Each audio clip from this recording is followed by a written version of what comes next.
sesi perkongsian ilmu lah pada saya berkaitan asas pertolongan cemas. Okay, next. Next slide.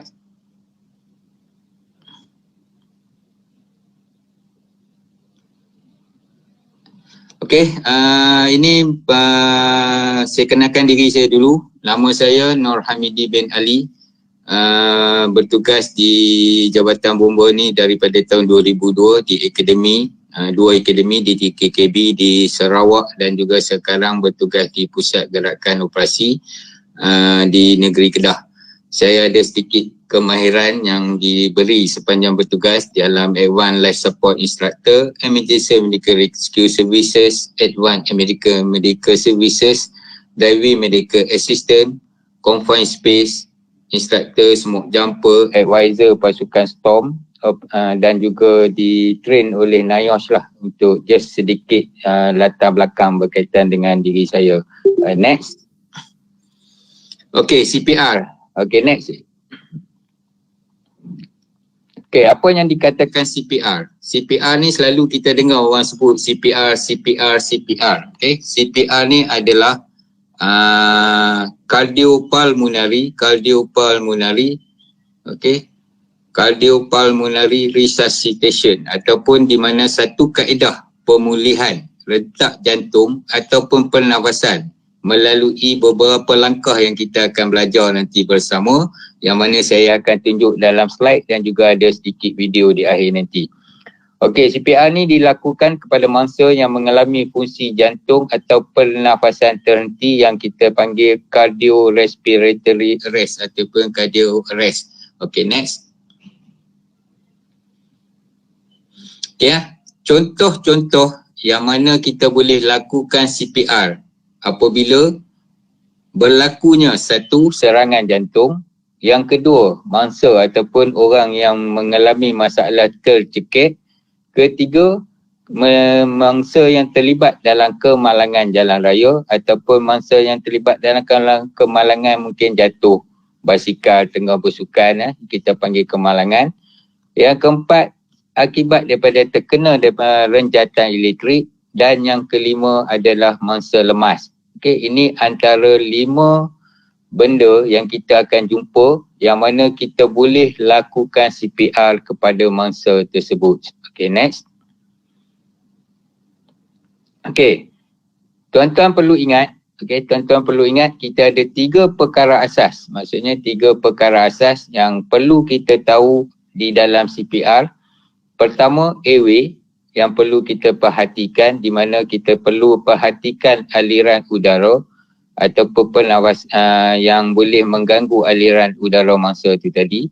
B ataupun breathing ataupun pernafasan. Okey, yang ketiga C, circulation ataupun aliran darah dalam badan untuk membawa oksigen ke otak. Okey, next. Okey, prinsip asas CPR yang perlu tuan-tuan ingat.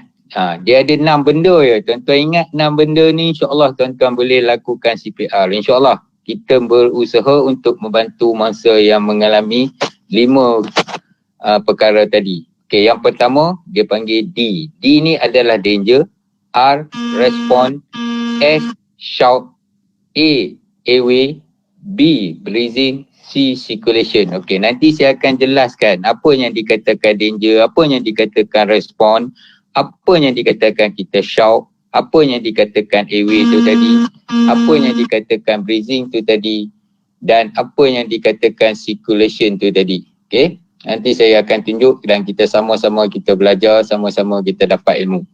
Okey, next.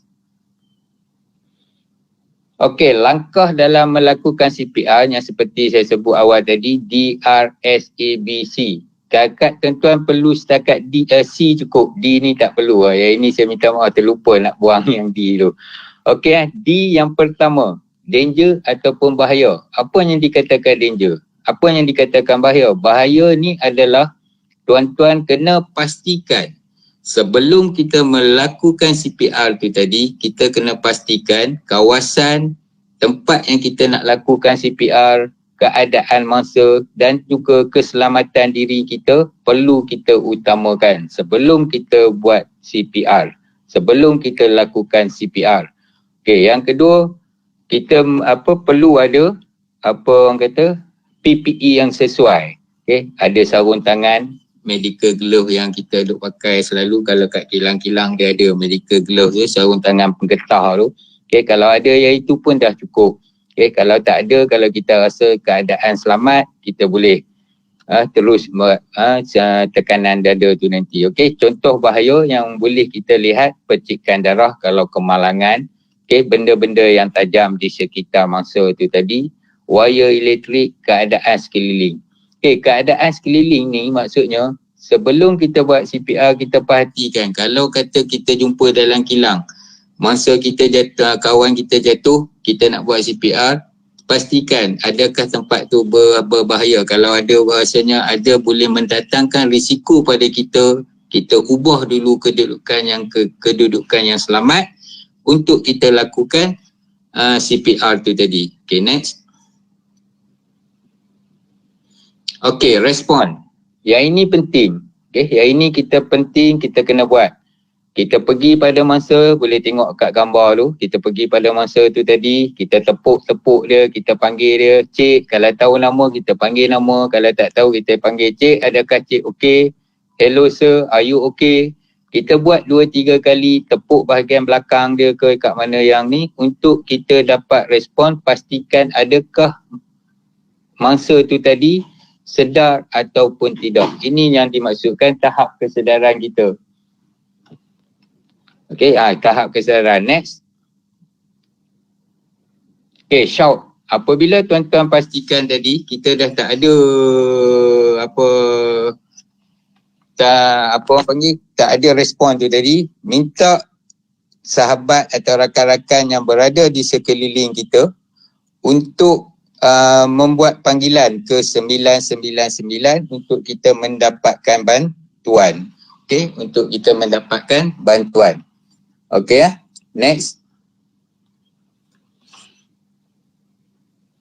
Okay, selepas pada tu, kita baringkan mangsa dan kalau boleh, kita pastikan kedudukan mangsa tu dalam keadaan terlentang. Dan saya minta, apabila kita buat benda tu, pastikan kita keadaan mangsa tu tadi, janganlah di bawah dia ada benda-benda yang boleh menyakitkan mangsa tu tadi. Okay, jadi maksud saya, pastikan keadaan mangsa waktu kita baringkan dia tu di bawah dia dalam keadaan yang tepat, yang keras, yang tak ada menyakitkan mangsa tu tadi. Okay, next. Okay, buka salur pernafasan. Macam mana kita nak buka?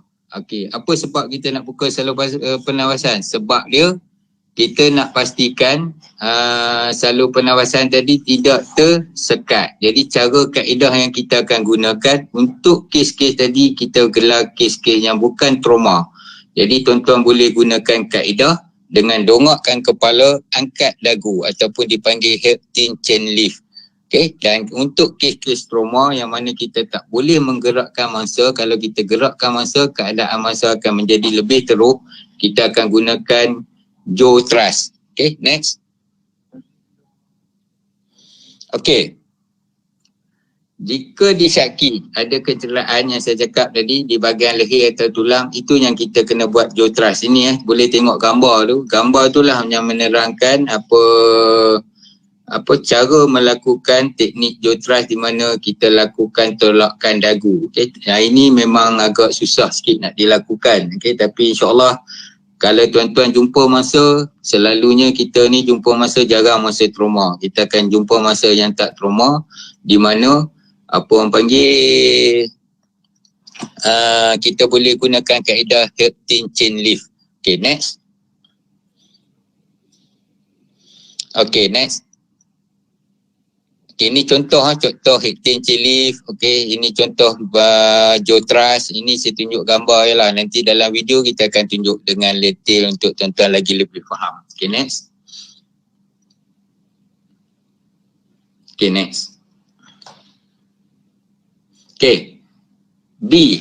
Kita dah masuk tadi di RSAB. Okey, sekarang B, pernafasan. Okey, kita kena pastikan sekiranya mangsa tidak bernafas ataupun pernafasan tak normal. Macam mana kita nak pastikan? Okey, macam mana kita nak pastikan? Jadi kita kena lihat dan dengar. Maksud lihat dan dengar ni, boleh tengok gambar yang dekat slide saya tu. Kita rapatkan pipi kita.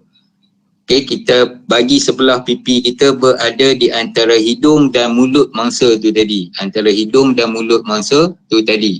Okay, jadi bila dah ada di antara mulut dan hidung mangsa tu tadi, kita boleh dapat rasa kalau mangsa tu bernafas, selalunya udara yang keluar daripada mulut dan hidung kita ni udara dia suam. Kita boleh rasa dengan pipi, jadi kita tahu mangsa tu tadi bernafas.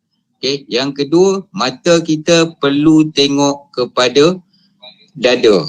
Jadi kita boleh tengok dada mangsa tu tadi macam mana. Kalau ada pergerakan, tak ada pergerakan ke. Jadi itulah yang dikatakan apa orang panggil look, listen and feel ataupun lihat dan dengar.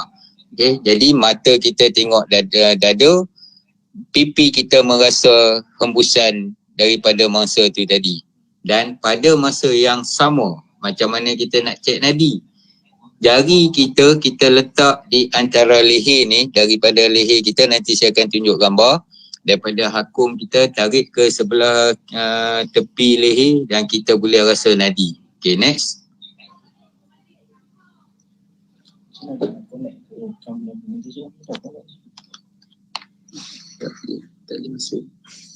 Okey, jika mangsa disahkan tidak bernafas, okey, kita akan terus buat chest compression ataupun dipanggil tekanan dada. Okey, tekanan dada, di mana kita perlu melakukan teknik dia panggil high quality CPR. Okey, bermaksud di sini 30 tekanan dada perlu dilakukan dengan 2 hembusan sebanyak 5 kitaran bersamaan dalam masa 2 minit. Okey, maksudnya kita kena bagi 30 kali tekanan dan 2 kali hembusan, 5 kali pusingan dalam masa 2 minit. Memang agak penat sikit lah bila kita buat benda ni.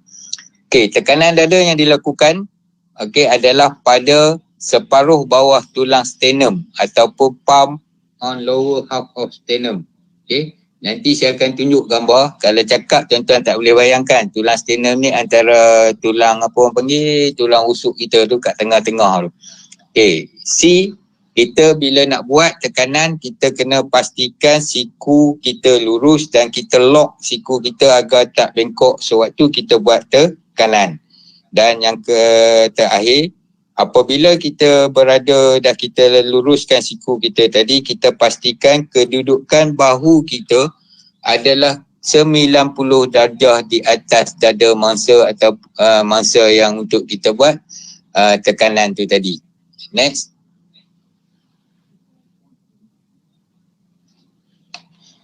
Okey, tekanan dada yang tuan-tuan nak tekan tu tadi, pastikan kedalaman dia 5 sehingga 6 cm.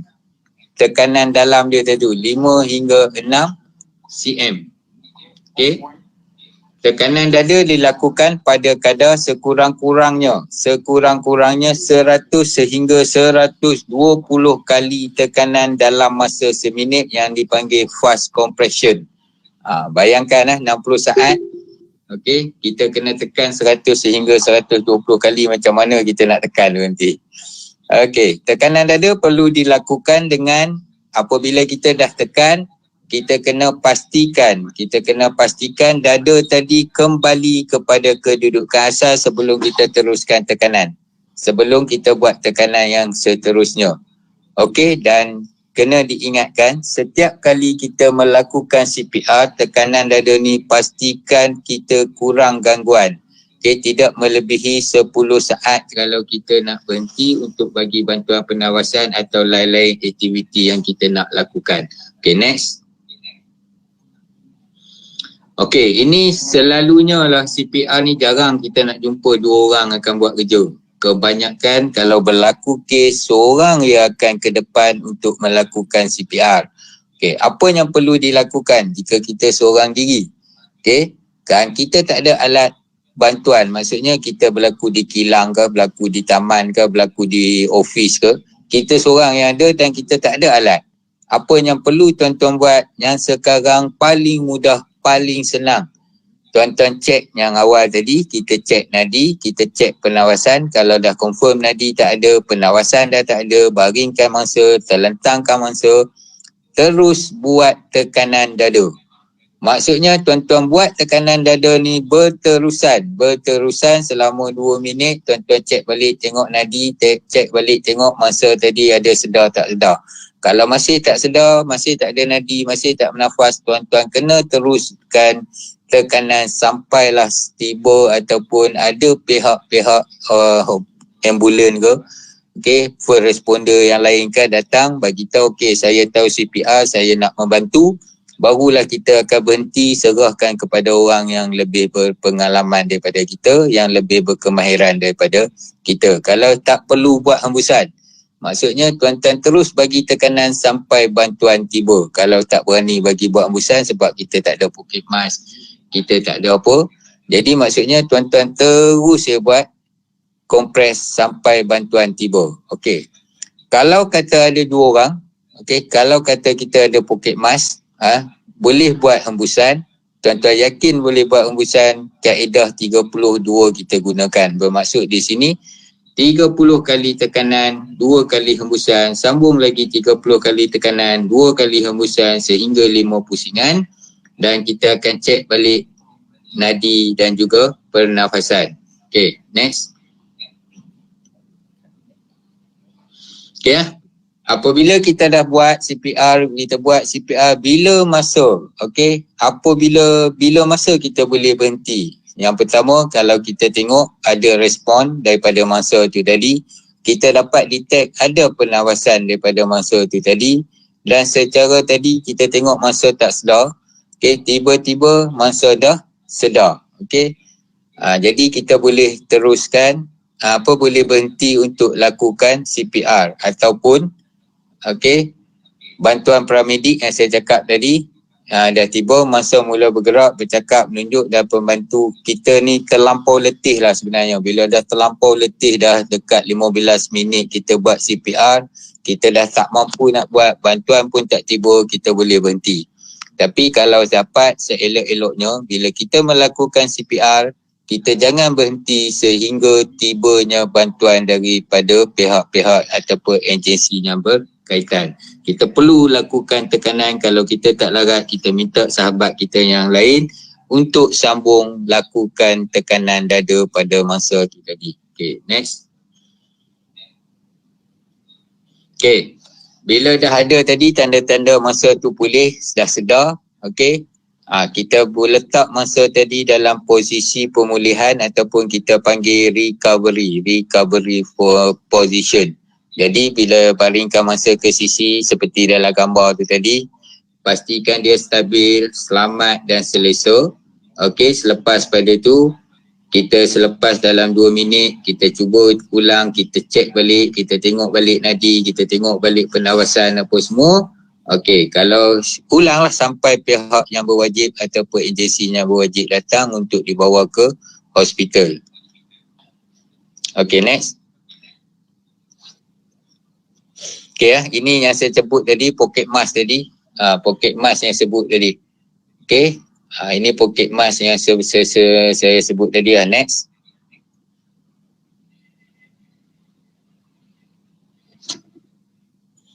Okey, ini cara pemeriksaan nadi.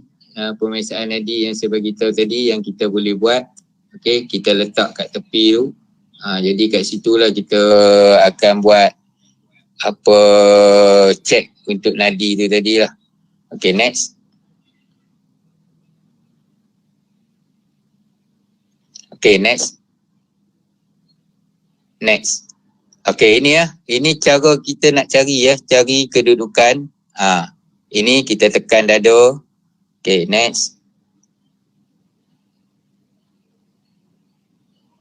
Okey, ini cara untuk kita tekan dada. Nanti kita akan tengok dalam video dengan lebih detail lagi lah.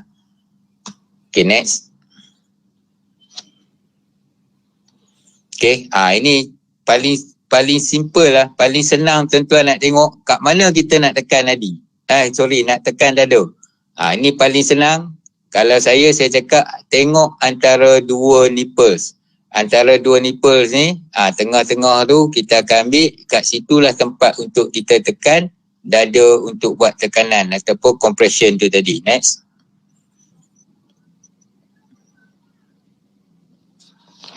Ini kedudukan yang saya cakap tadi ya. Tangan kita mesti lurus, mesti lock. Okey. Pastikan kita kunci siku kita agar waktu kita tekan siku kita tak bengkok. Nanti dalam video tuan-tuan boleh nampak lagi jelas. Dan kedudukan kita tu adalah bahu kita dengan dada masa adalah 90 darjah. Next. Okey. Bila tuan-tuan, ini yang saya maksudkan tadi. Okey, yang saya maksudkan tadi. Bila kita buat tekanan, kita dah tekan lebih kurang 5 ke 6 cm. 5 ke 6 cm. Okey. Dan bila kita angkat badan kita tadi, kita kena pastikan kedudukan dada tadi kedudukan yang asal dia balik. Next. Okey, ini menggunakan VBM. Okey, ini kita menggunakan VBM. Kan, cara cek nadi. Okey, ini untuk bayi ya, saya kongsi sedikit untuk bayi. Okey. Okey, untuk bayi saya kongsikan sikit. Ini cara cek nadi dia. Next. Okey, look, listen and feel. Sama juga kita rasa pernafasan daripada mulut dan mata kita tengok pergerakan pada dada. Next. Okey, untuk bayi kita kena bagi 2 hembusan dahulu. Okey, dan untuk bayi saya nak ingatkan bila kita nak tekan nak bagi hembusan, kita tak perlu buat hectic chairlift. Bayi ni kita baringkan dia di atas meja ke apa ke, kita biar ya pada kedudukan dia yang asal tu dan terus kita buat hembusan. Kita bagi 2 kali hembusan untuk bayi tu tadi. Next. Okey, ini kita boleh cek nadi dia dekat lengan. Selalunya nadi kat lengan bayi ni lagi senang kita nak cek. Next.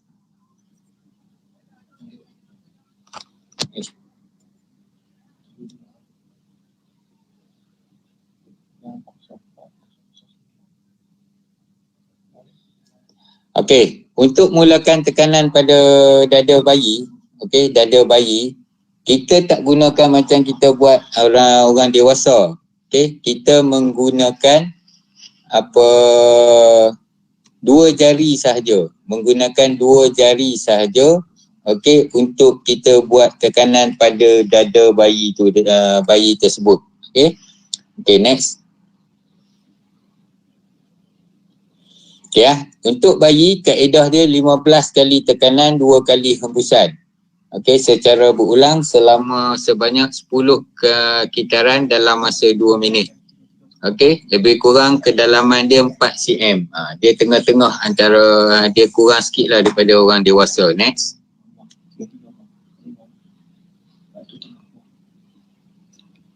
Next. Okey. Alright, saya masuk ke topik kita yang kedua.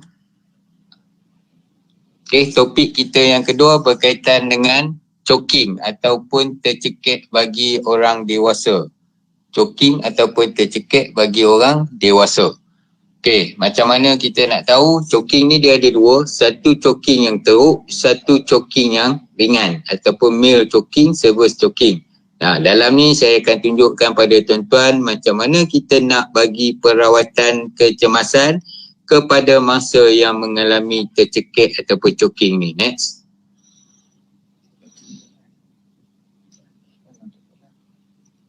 Okey, kita tengok dulu apa yang dikatakan punca-punca yang boleh menyebabkan orang tu tercekik.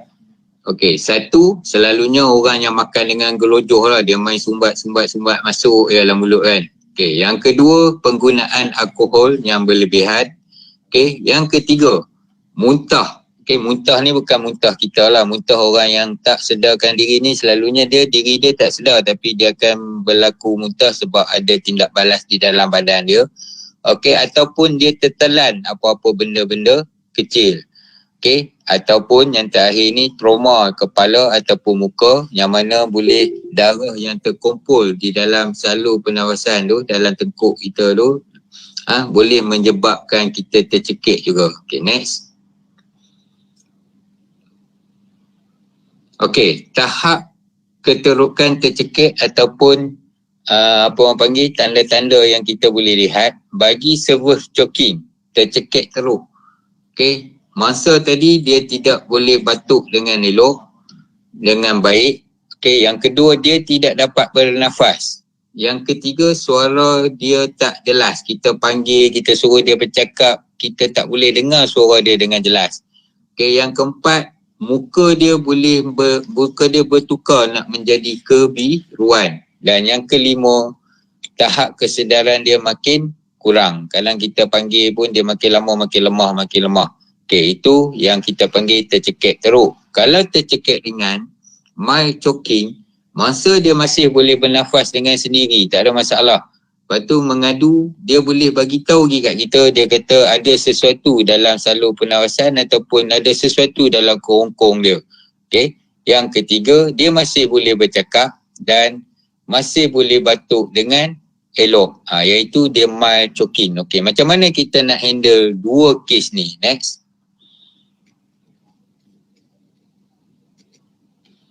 Okey, sebelum tu. Okey. Ini gambar ni kalau tuan-tuan tengok. Okey, gambar ni kalau tuan-tuan tengok. Okey. Sekiranya masa masih sedarkan diri, okey, tanya soalan, adakah masa tercekik? Tanya dia. Dia tercekik tak? Boleh tanya dia. Okey. Cik tercekik ke? Cik okey ke? Apa ke? Selepas tu kita periksa tahap serius. Dia tercekik tu, dia tercekik yang tahap yang macam mana? Next. Okey, perkenalkan diri sebelum apa-apa tindakan kita nak buat. Okey.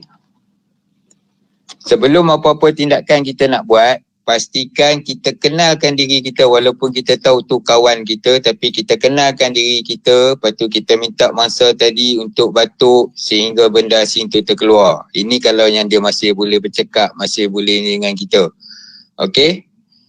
Lepas tu kalau masa yang tercekik teruk tapi dia masih sedar, sama juga kita kenalkan diri kita. Okey, kita bagi 5 kali tepukan ataupun dia panggil back blow, tepukan di bahagian belakang. Okey, berdiri di sisi mangsa, bongkokkan sedikit mangsa ke hadapan. Nanti saya akan tunjuk gambar. Okey, tangan kiri menyokong dada mangsa dari hadapan. Gunakan tapak tangan kanan untuk memberi back blow sebanyak 5 kali di antara tulang belikat mangsa. Next. Okey, sekiranya back blow yang kita buat tadi tak boleh keluar juga benda-benda asing tu, kita akan ambil yang kedua, iaitu kita panggil abdominal thrust. Sebanyak 5 kali juga kita akan buat. Nanti saya akan tunjuk gambar. Cara dia, tuan-tuan berdiri di belakang mangsa. Okey, kita buat genggaman tangan pada kawasan di antara pusat dengan rusuk. Okey, ibu jari mengarah ke dalam. Sebelah tangan lagi memegang tangan berkenaan dalam keadaan seperti memujur. Mengkokkan mangsa ke hadapan. Genggam tangan tersebut, tolak dengan kuat ke bahagian dalam dan ke atas untuk mengeluarkan benda asin sebanyak 5 kali sehingga benda itu terkeluar lah. Okay, sekiranya masih tak terkeluar, ulang lagi buat back blow dan diselang-seli dengan perbuatan abdominal thrust tu tadi. Okay, next. Ini gambar dia. Okay, ini gambar dia. Yang kita buat back blow, yang sebelah kiri tu back blow. Yang sebelah kanan tu dia panggil abdominal thrust. Okay, next. Yang ini rasanya mungkin lagi jelas kot. Tu kita boleh tengok. Bila kita genggam tangan, kita tarik mangsa tu ke tangan kita, ke arah kita. Okay, sambil kita ke atas, tarik ke atas. InsyaAllah kita buat 2-3 kali. Kalau ada benda dalam kerongkong mangsa tu tadi, dia akan keluar dengan sendiri. Next. Ni cara-cara dia kan. Tangan dia kita letak satu kat bahagian tu. Atas pada pusat ya. Kita letak atas sedikit daripada pusat mangsa. Pusat daripada pusat tu kita letak atas sedikit. Okay. Dan kita tarik dia ke atas. Kita buatlah 2-3 kali sampai benda asin tu keluar. Next. Ini untuk kanak-kanak. Sama jugalah lebih kurang. Next. Okay, ini untuk ibu mengandung. Mana tahu satu hari tak jadi dekat ofis, tak jadi dekat kilang, tak jadi dekat tempat kerja kita, mungkin jadi di luar, mungkin jadi di rumah.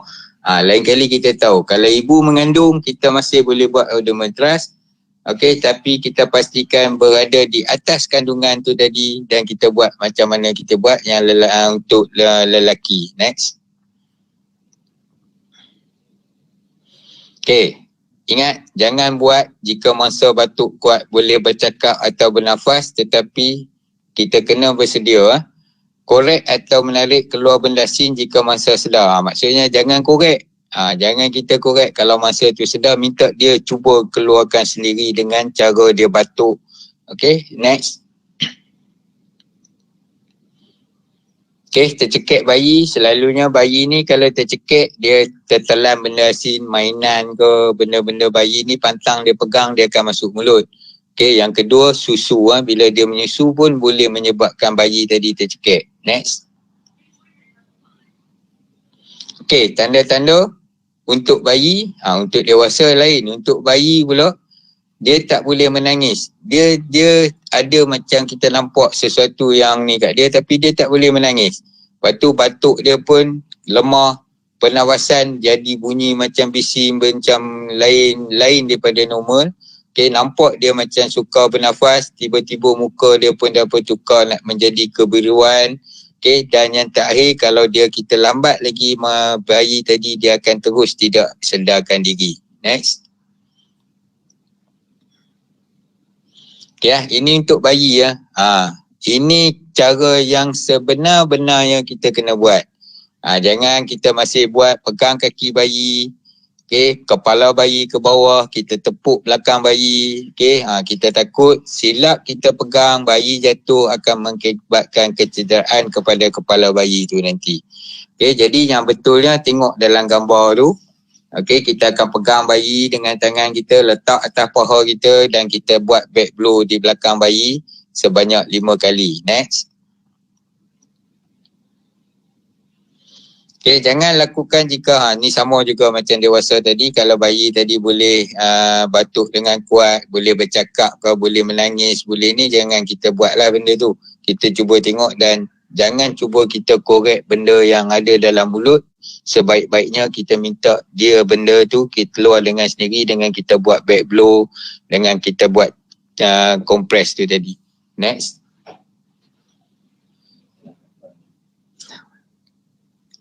Okay. Dalam masa tiba-tiba kita dah buat back blow, kita dah buat abdominal thrust, tiba-tiba masa masih tak orang kata benda asin tu tadi masih tak keluar.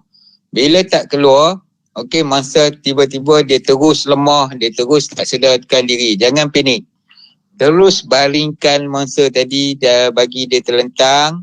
Okay, terus minta bantuan, panggil ambulan dan apa yang tuan-tuan kena buat, terus lakukan CPR. Macam mana yang CPR awal tadi saya terang, tuan-tuan terus buat CPR.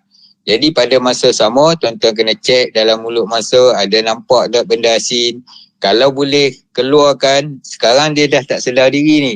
Boleh guna jari kita cuba keluarkan benda asin yang kita nampak. Tapi kalau kita cuba masukkan jari, masih tak tercapai benda asin yang ada dalam mulut mangsa, jangan kita paksa untuk jari kita masuk nak tarik benda asin tu keluar. Kita cuma masukkan jari kita setakat mana jari kita mampu masuk. Kalau masih tak sampai, kita biarkan, kita terus buat kompres. Kita terus bagi tekanan dada. Okay? Kita boleh bagi hembusan. Kalau masih bagi hembusan pun udara tak masuk, terus kita mulakan dengan kompres. Terus tuan-tuan kompres dada mangsa macam mana tuan-tuan lakukan CPR tadi. Kita buat chest compression. Next. Okay, pendarahan dan loncatan. Ini topik yang ketiga. Topik yang ketiga untuk petang ni. Okey, next cik. Okey, apa yang dikatakan pendarahan? Pendarahan ni adalah pengaliran keluar darah dari salur darah yang rosak atau cedera. Punca-punca boleh berlakunya pendarahan.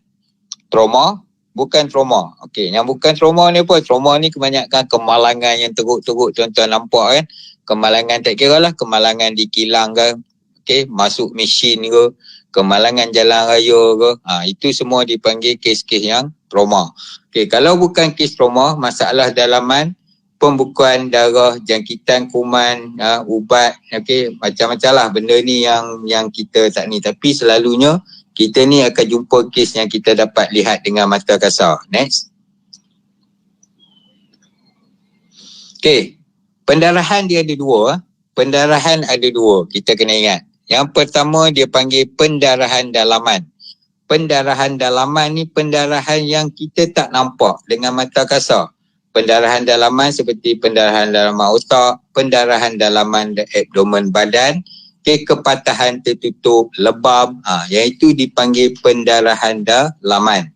Okey, yang kedua dia panggil pendarahan luar. Pendarahan luaran ni adalah luka koyakan ataupun luka cala, luka hirisan, okey, yang mana luka yang kita nampak dengan mata kasar kita, terkena pisau, jatuh basikal, terguris, jatuh motosikal atas jalan raya, kaki kulit kita macam terguris. Itu dipanggil luka luaran, pendarahan luaran yang kita nampak dengan mata kasar. Okay, next.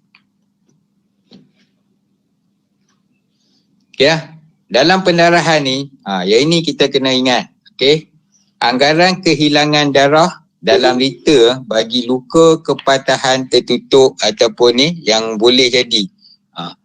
Kalau tulang lengan boleh hilang 0.5 hingga 1.5 liter darah. Kalau kaki kita patah, 0.5 hingga 1.5 liter darah boleh hilang. Kalau tulang paha kita, tulang paha lagi banyak, 1 hingga 1.5 liter darah boleh hilang. Kalau tulang pinggul kita, 1 hingga 4 liter. Okey, jika berlakunya kehilangan darah yang banyak dalam kes luka terbuka ni, lagi banyaklah kehilangan yang boleh. Tapi kalau tertutup ni, dia masih lagi boleh berlaku pengaliran di dalam badan. Okey, anggaran darah yang boleh dibuat dengan keadaan kita boleh lihatlah ke seliling mangsa tu tadi. Next. Next. Okey, mengenal pasti pembuluh darah salur yang terlibat dalam luka terbuka. Dia pertama dia ada arteri. Arteri ni adalah salur darah yang mana kalau terluka, darah dia akan keluar memancut. Darah dia merah terang. Okey, darah dia di salur darah yang ada denyutan. Yang inilah orang yang bunuh diri tu, dia akan potong tangan tu, kat situlah yang dia akan potong arteri. Okey, next.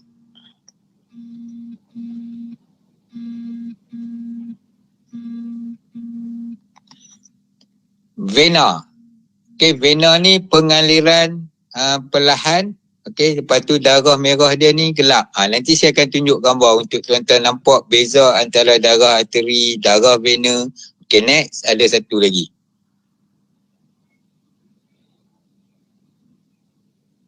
Okey, kapilari yang mana lebih perlahan pengaliran darah dia.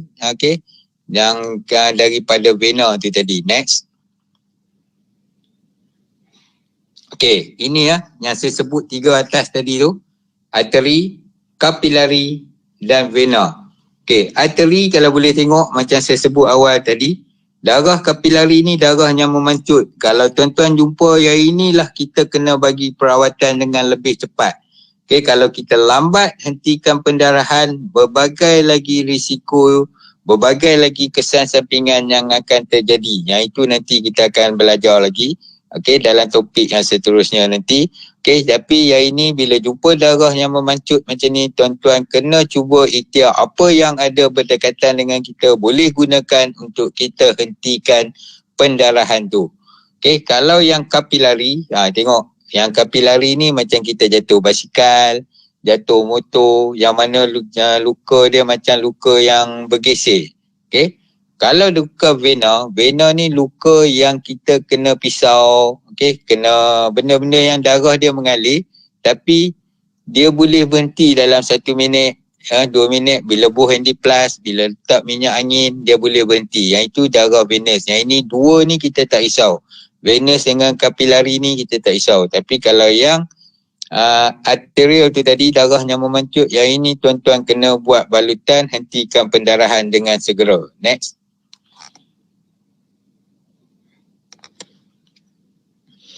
Okey, faktor yang mempengaruhi kehilangan darah ni, okey, jangka masa pendarahan, sifat luka, tempat, kedalaman, okey, struktur salur darah, masalah kesihatan yang sedia ada, tindakan awal pengawalan. Itu saya cakap.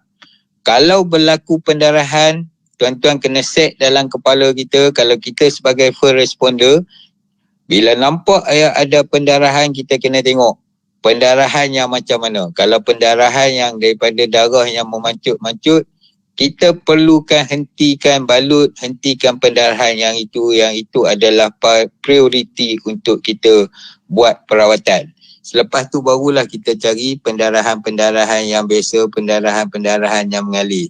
Okay, pendarahan yang banyak kita tengok keluar dengan cepat, yang itu tuan-tuan kena hentikan dahulu. Kalau kita lambat bagi stop bleeding tadi, kita stop bleeding tu kita lambat, kita takut nanti akan ada kesan kepada jantung, kepada otak, sebab bila banyak darah keluar, oksigen tak akan sampai ke otak.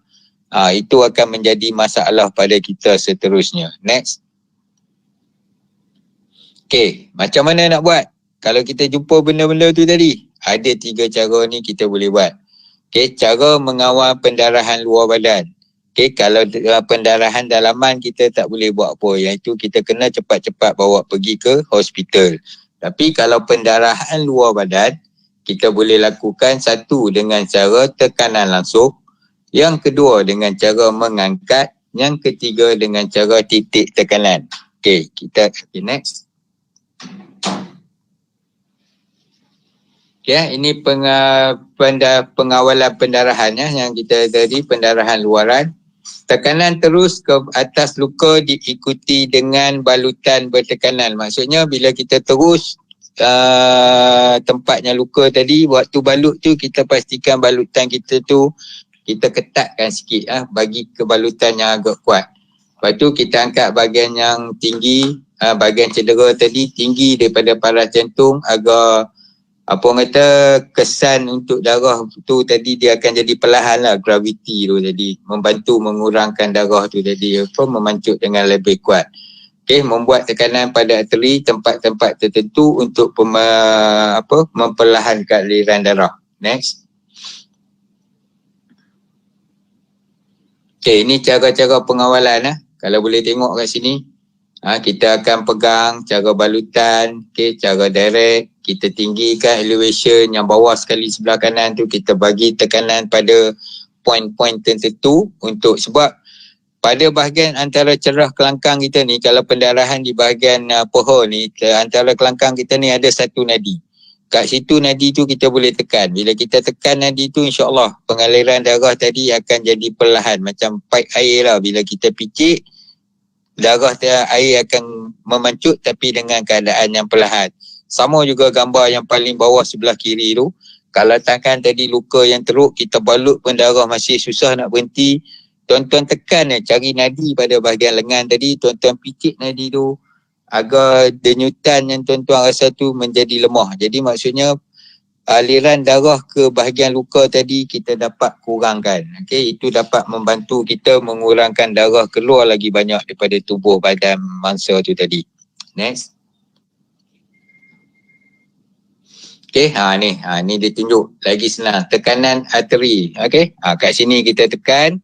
Darah luka pada bahagian lengan tu tak mau berhenti. Kita akan bagi tekanan kat sini. Sekurang-kurangnya aliran darah ke bahagian yang luka tadi akan menjadi perlahan, dan pengeluaran darah daripada tubuh badan tadi akan berkurangan, akan lambat. Jadi kita dapat membantu mengawal lagi sistem perjalanan darah dalam badan untuk menghantar oksigen ke otak dan juga sel-sel yang ada dalam badan kita. Next.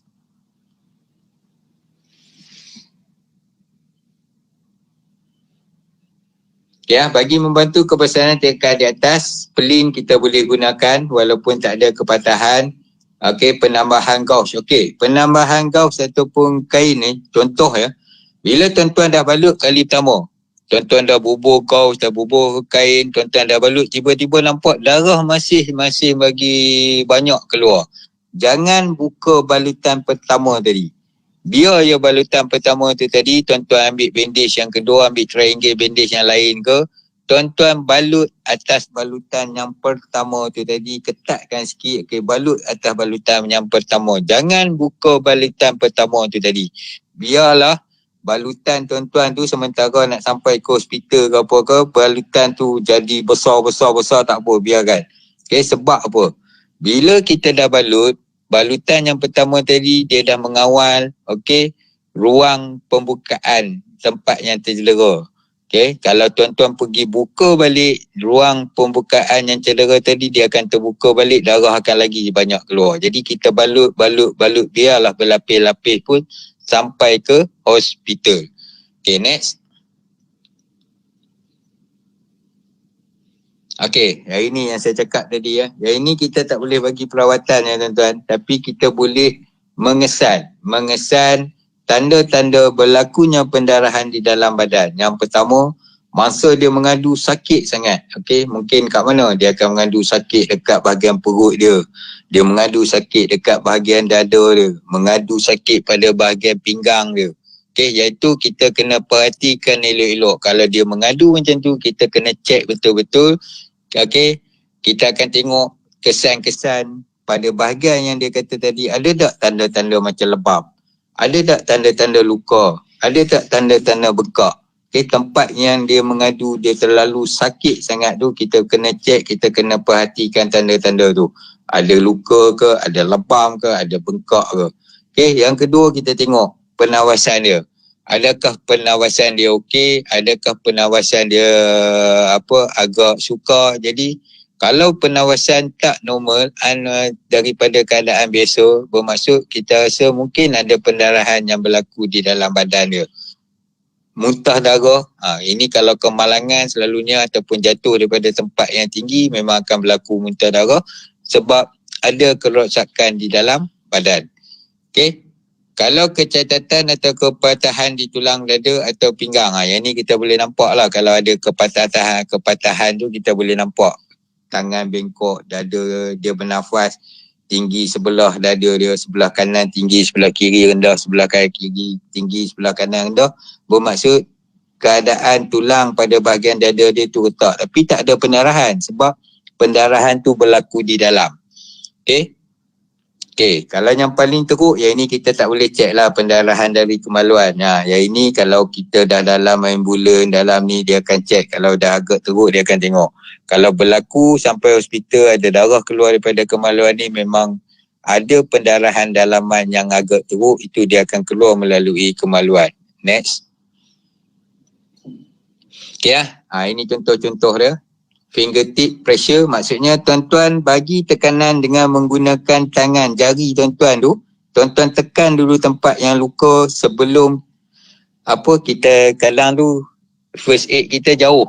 Jadi ambil tangan kita, kalau ada kain ke apa ke, ada glove pakai, kalau tak ada pun, kalau rasa ni ambil lah apa-apa yang ada berdekatan kita, lapik, tekan sekejap sementara member kita nak bawa gauze, nak bawa bandage datang. Dengan cara ni kita dah dapat kawal agar darah tadi tak banyak mengalir keluar. Next. Okey, yang ini direct kita sama juga. Kita ada gauze, kita direct pressure pada bahagian yang luka. Next. Okey, yang ini yang dikatakan tinggi tadi. Kita dah tekan pada bahagian yang luka, masih darah keluar, kita cuba tinggikan daripada paras jantung. Next. Okey, lepas tu kita bagi pressure dressing ataupun kita balut dengan bandage dan kita bagi sikit tekanan. Waktu tu jangan terlampau longgar. Okey, kita bagi tekanan untuk kita pastikan darah tadi tak dapat mengalir keluar. Next. Okey, ini dia panggil pressure point yang saya tunjuk awal tadi. Sambil dia tinggikan bahagian yang luka, dia sama pada masa sama juga dia bagi tekanan pada salur darah tadi. Jadi dia akan memperlahankan pengaliran darah ke bahagian yang luka tadi dan darah akan kurang untuk keluar daripada badan. Next. Ini pressure point. Ini memang ni lah kalau darah selalunya ke luka pada bahagian paha, darah yang terlampau banyak sampai tak nak berhenti, kita boleh buat. Tapi yang ni memang susah sikit lah. Kami pun kadang nak cari point dia tu agak susah. Kalau tak boleh nak pandai bagi pressure point ni tak apa. Tuan-tuan tinggi je bahagian kaki yang luka tadi, bagi tinggi sikit daripada paras dada. InsyaAllah pengaliran darah tadi akan menjadi perlahan. Next. Okey, yang ini saya nak ingatkan, di kilang ke, di mana-mana ke, di tempat kerja tuan-tuan ke, di mana-mana tuan-tuan jumpa outstation ke apa ke, di site luar ke, kalau ada berlakunya luka yang melibatkan ada objek yang tercucuk pada badan mangsa, jangan sesekali tolong ingat, jangan sesekali tuan-tuan tarik keluar objek tu untuk buat balutan. Maksudnya di sini, kalau ada objek yang tercucuk pada badan mangsa, tuan-tuan balutlah kain ke apa yang ada di sekeliling objek tu tadi dan pastikan tuan-tuan buat balutan dan pastikan objek tadi kurang pergerakan. Kalau terlampau panjang boleh potong, tuan-tuan cuba potong bagi pendek. Janganlah sampai 3-4 kaki tuan-tuan nak beres situ nak usung pergi ke hospital kan. Kita boleh potong, kita potong bagi pendek sikit, tapi jangan cabut keluar daripada badan mangsa. Sebab bila tuan-tuan cabut keluar daripada badan mangsa tadi, darah akan lagi cepat keluar sebab tak ada benda yang menghalang salur darah yang terputus tu tadi. Bila ada objek ni adalah sebagai salah satu benda yang boleh menghalang darah tadi mengalir dengan lebih cepat. Next. Okey, ini kalau lukanya terbuka, macam tuan-tuan tak perlulah buat macam ni, just balut macam biasa je. Next. Okey, terputus. Yang ni selalu kita dengar. Putus jari, putus tangan. Jangan takut, jangan kelang kabut. Okey, balutkan pada bahagian yang luka ni, hentikan pendarahan. First step, hentikan pendarahan. Yang kedua, ambil bahagian yang putus tadi, tuan-tuan masukkan dalam plastik bag, ikat dan masukkan dalam ais. Jangan masuk bahagian yang terputus tadi direct ke dalam ais. Itu boleh mengakibatkan bahagian yang terputus tadi akan rosak.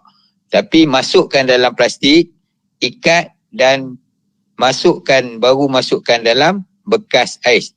Sebab bila kita buat macam tu, sel-sel yang ada pada bahagian yang putus tadi dapat bertahan dengan lebih lama dan insyaAllah kalau ada peluang, dia boleh disambung balik oleh pihak hospital. Next. Okey, ini cara-cara dia balut. Okey, next. Okey, masukkan dalam plastik. Next. Dan letak di dalam bekasnya sejuk yang berais. Okey, next. Okey apa sebab rawatan luka kita buat? Mudah je.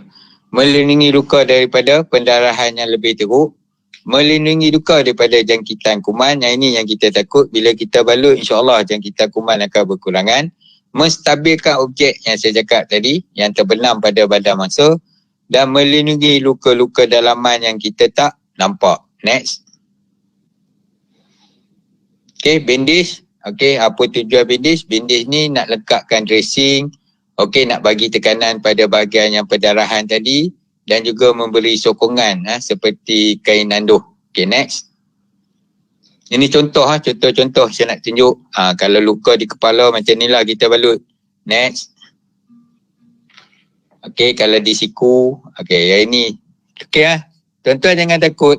Bila tuan-tuan buat balutan, jangan takut nak buat macam dalam gambar, nak cantik, nak apa. Jangan, tak perlu. Bila keadaan realiti, apa yang perlu tuan-tuan buat, balut je macam mana pun tak kisah. Tapi tujuan dia yang paling utama, balutan kita adalah nak hentikan pendarahan. Biarlah tak cantik, tak apa. Janji pendarahan terhenti. Tak perlu nak cantik-cantik. Cantik-cantik ni untuk buat ujian, test. Nak dapat lesen. Tapi kalau realiti, balutlah macam mana pun, janji, tujuan utama kita pendarahan tadi terhenti. Next.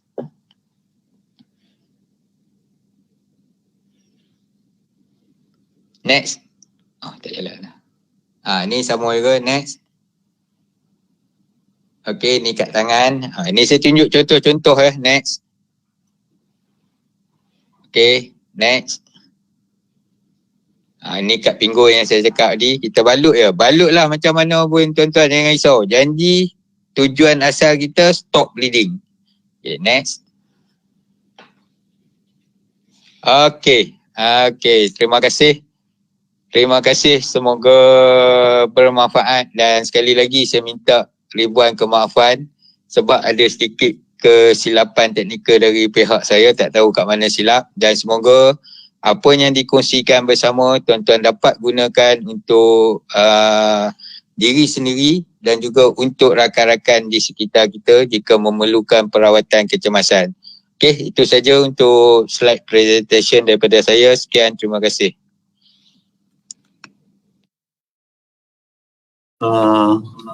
Terima kasih diucapkan kepada Tuan Hamidi. Sebelum kita berakhir, kita ada buat tayangan untuk kita buat revision untuk tuan-tuan, orang kata boleh refresh lagi lah untuk ilmu.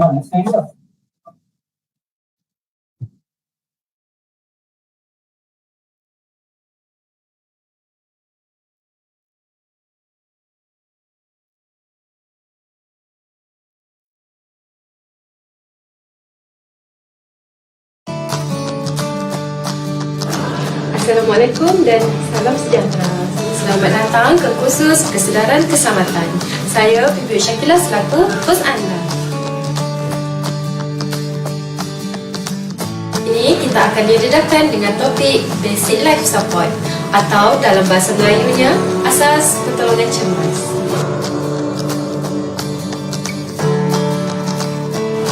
Di dalam topik ini terdapat 3 subtopik. Subtopik yang pertama, CPR. Subtopik yang kedua, choking. Dan subtopik yang ketiga, pendarahan.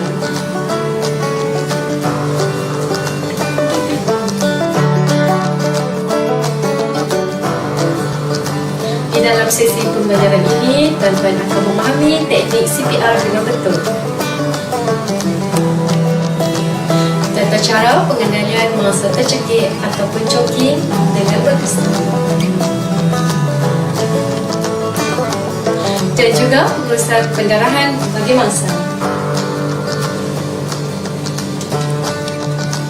Dengan ini, saya serahkan sesi pembelajaran kepada penceramah bagi topik Asas Pertolongan Cemas.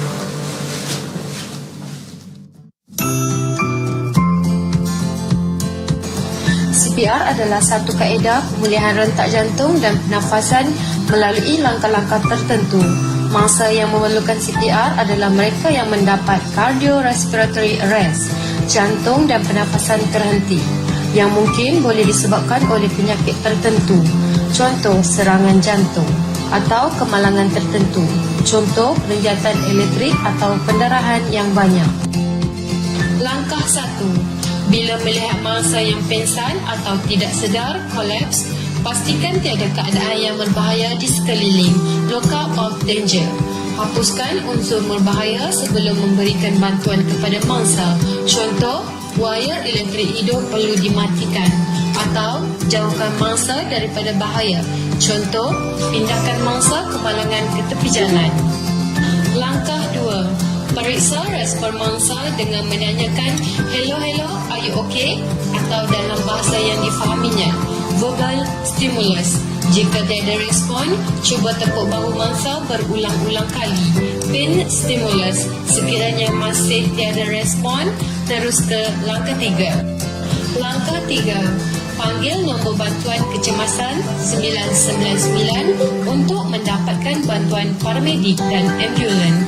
Sekiranya ada rakan lain, mohon bantuan untuk memanggil 999 Dan untuk mendapatkan AED, Automated External Defibrillator, setelah bantuan dipanggil, terus ke langkah 4. Langkah 4, airway atau salur pernafasan. B. Breathing, pernafasan. Buka salur pernafasan airway mangsa dengan menggunakan teknik head tension lift. Periksa sama ada mangsa mempunyai tanda-tanda hidup yang lain selain daripada respon. Periksa untuk pernafasan breathing dengan melihat muka, leher dan dada tidak lebih dari 10 saat. Langkah 4, compression. Lakukan CPR, berikan kompresi dada. Ciri-ciri tekanan dada yang berkualiti tinggi adalah A. Tekanan dada dilakukan pada tengah bahagian dada di atas tulang sternum, palm of sternum. B. Siku lurus dan dikunci, elbow straight. C. Bahu dalam kedudukan 90 darjah di atas dada mangsa, shoulder of the chest. D.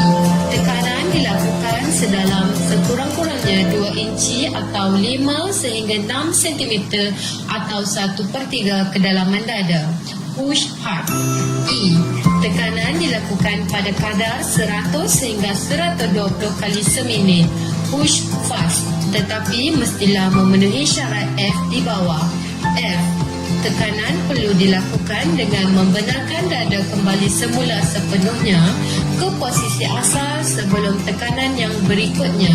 Allow complete chest recall prior to the neck compression.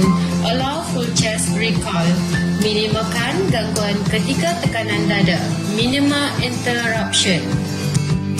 Ciri-ciri tekanan dada yang berkualiti tinggi adalah kedudukan tapak tangan pada tulang sternum, bahu dalam kedudukan 90 darjah atas dada mangsa dan siku lurus. Kaedah CPR 30.2. Kaedah ini memberi bantuan pernafasan menggunakan pocket mask atau back valve mask sebanyak 2 kali setelah melakukan 30 tekanan dada mengikut kitaran untuk mengekalkan saluran pernafasan mangsa sentiasa terbuka. Masukkan oropharyngeal airway ke dalam mulut mangsa.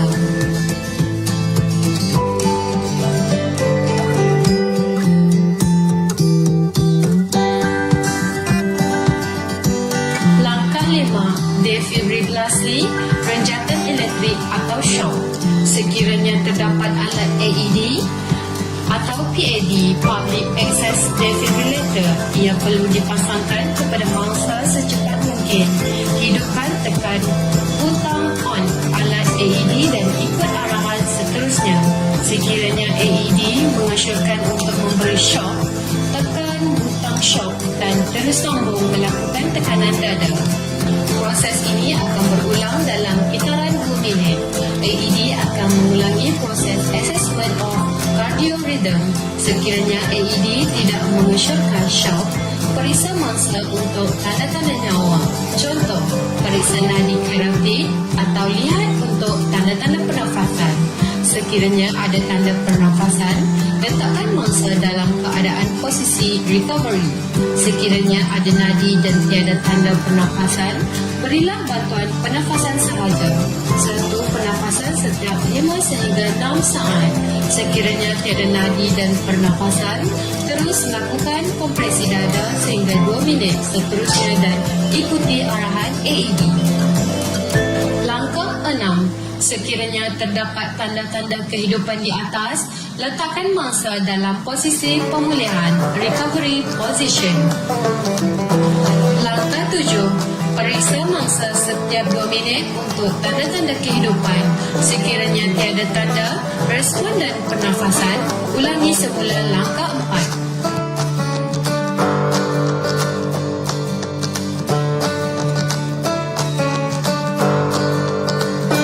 Pengendalian mangsa tercekik dewasa.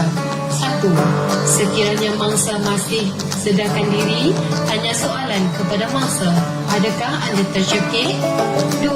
Periksa tahap keterukan tercekik. Sekiranya hanya separa tersumbat, galakkan mangsa untuk batuk sehingga benda asing tersebut keluar.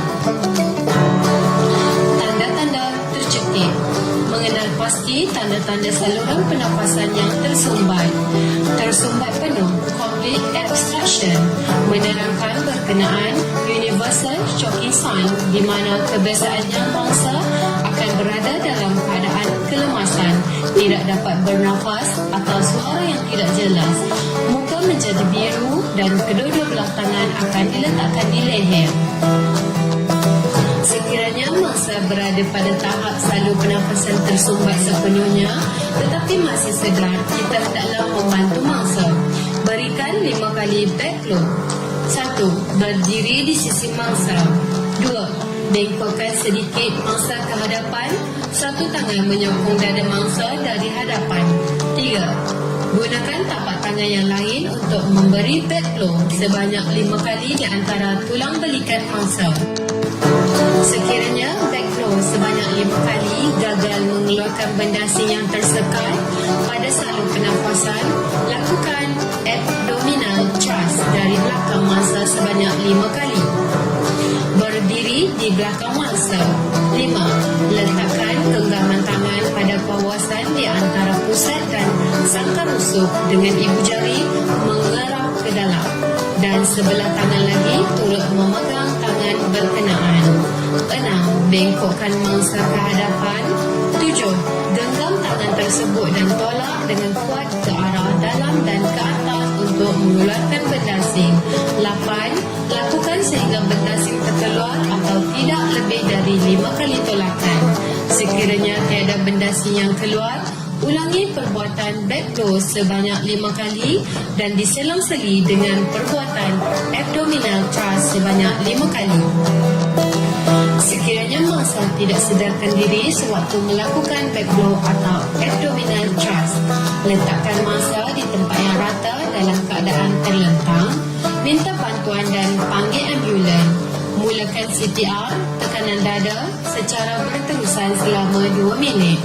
Periksa dalam mulut mangsa untuk melihat sama ada benda asing sudah keluar. Jika benda asing kelihatan dalam mulut mangsa, keluarkan benda asing dari mulut mangsa dengan kaedah finger swab. Beri hembusan pernafasan dan lihat pergerakan dada. Jika ada pergerakan dada, bermakna benda asing sudah terkeluar. Letakkan mangsa pada recovery position.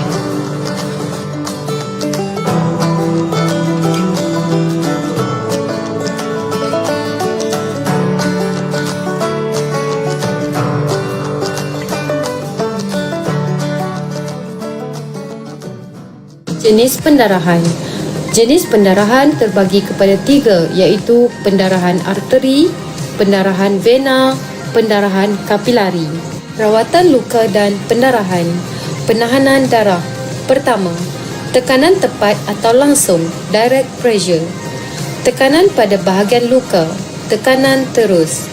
Gunakan pembalut bersih atau kain, pastikan tiada benda asing. Gunakan pelapik atau balutan cincin sekiranya terdapat benda asing. Lokasi titik nadi utama. Lokasi titik nadi utama terbahagi kepada 5 bahagian iaitu: pertama, carotid di leher bersebelahan trakea. Kedua, brachial, lipatan lengan. Ketiga, radial, pergelangan tangan. Keempat, femoral, pangkal paha.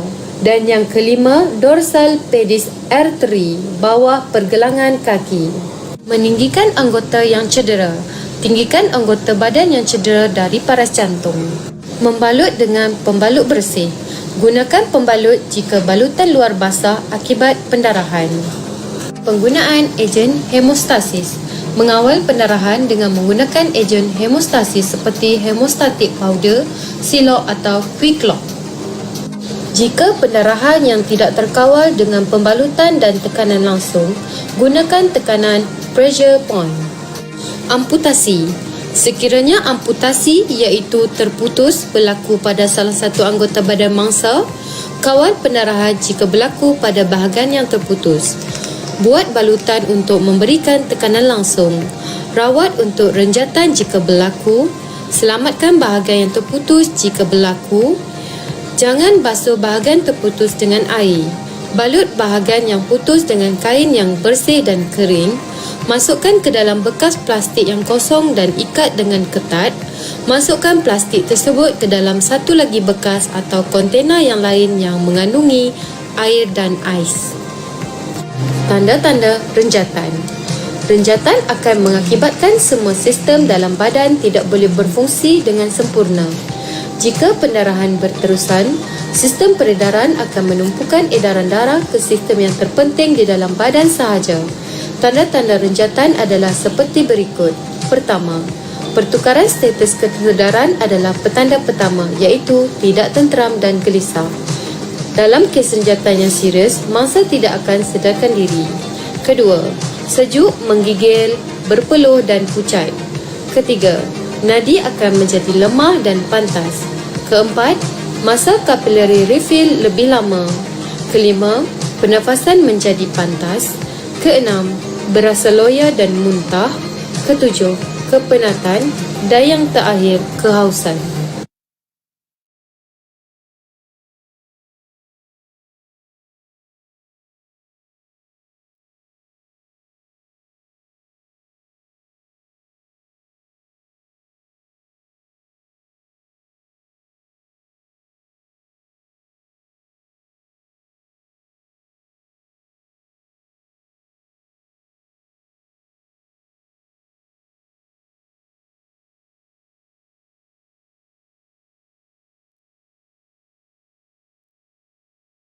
Kita.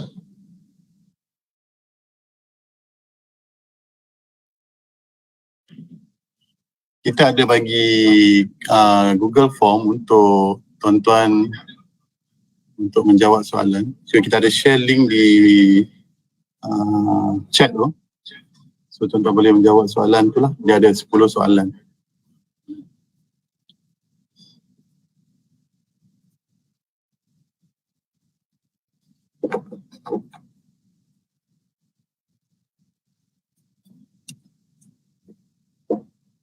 So setakat ini itu saja untuk kelas asas pertolongan cemas. So saya serahkan kepada Urustia.